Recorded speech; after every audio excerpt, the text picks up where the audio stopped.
আজকে আমাদের বগুড়া হলো আলেমগণ বৃষ্টিতে ভিজে রোদেতে পুড়ে এই সমাবেশে এসেছি, গণসংযোগে এসেছি।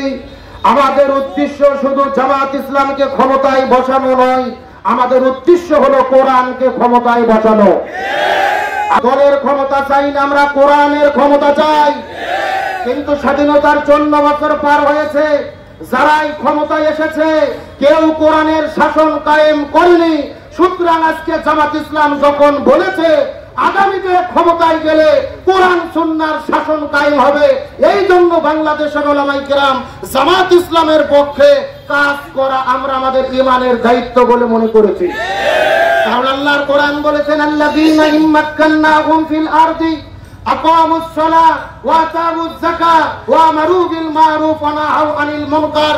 কোন মুসলমান দল যদি ক্ষমতায় যায় 4টা কর্মসূচি বাস্তবায়ন করবে।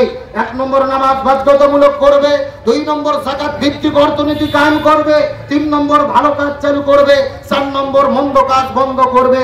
সুতরাং ক্ষমতা এই 4 কর্মসূচি বাস্তবায়নের যারা ঘোষণা দেবে এদের পক্ষে থাকা, এদের ভোট দেওয়া, এদের পক্ষে কাজ করা আমাদের জন্য ফরজ আইন।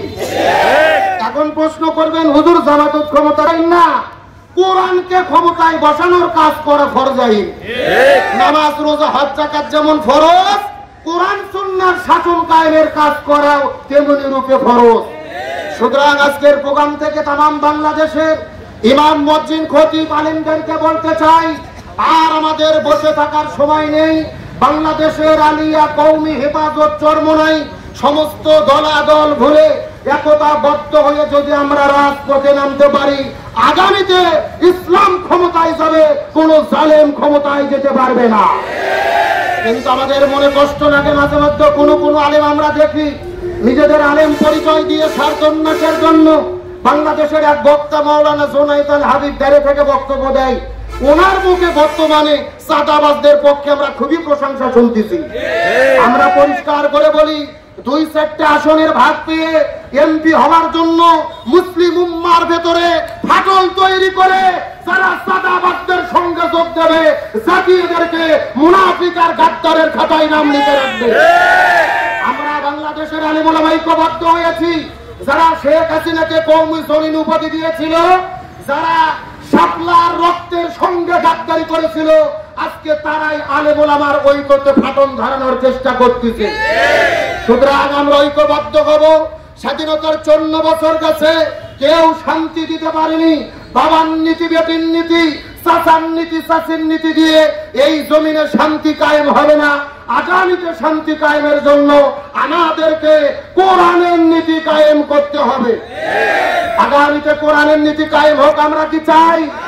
জোরে বলেন চাই? যদি চাই আমাদেরকে থাকতে হবে। যারা বলেছেন বাংলাদেশের মৌলবাদ আর চরমপন্থার অভয়ারণ্য উত্থান ঘটতেছে, মৌলবাদের উত্থান ঠেকাতে হবে, এদেরকে বলতে চাই, মৌলবাদ হলো মূল হলেন আল্লাহ, মূল হলেন রসুল, মূল হলেন কোরআন, মূল হলো হাদিস। সুতরাং যারা মত করতে চায় তারা মূলত আমার আল্লাহর সঙ্গে যুদ্ধ হচ্ছে। সুতরাং একদল মৌলবাদ বলে আলেমদের গালি দিয়ে, রাজাকার বলে আলেমদের গালি দিয়ে মামুবাড়ি দিল্লি পালাতে বাধ্য হয়েছে। আজকে নতুন করে আবারও যারা আলেমদের মৌলবাদের ট্যাগ দিয়ে গালি দেবে, এদেরও পরিণতি তাদের চাইতেই ভয়াবহ হবে। সময় কম, আমি শেষে একটি কথা বলতে চাই।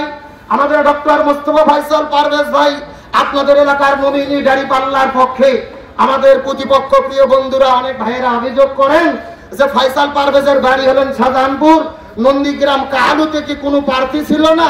এরকম একদল আছে না? আবার ওনারাই কিন্তু ফখরুল সাহেবকে ঠাকুরগাঁও থেকে ধরে এনে বগুড়া এমপি বানায়। ওনারা কিন্তু মওদুদ সাহেবকে নোয়াখালী থেকে ধরে এনে এমপি বানায়।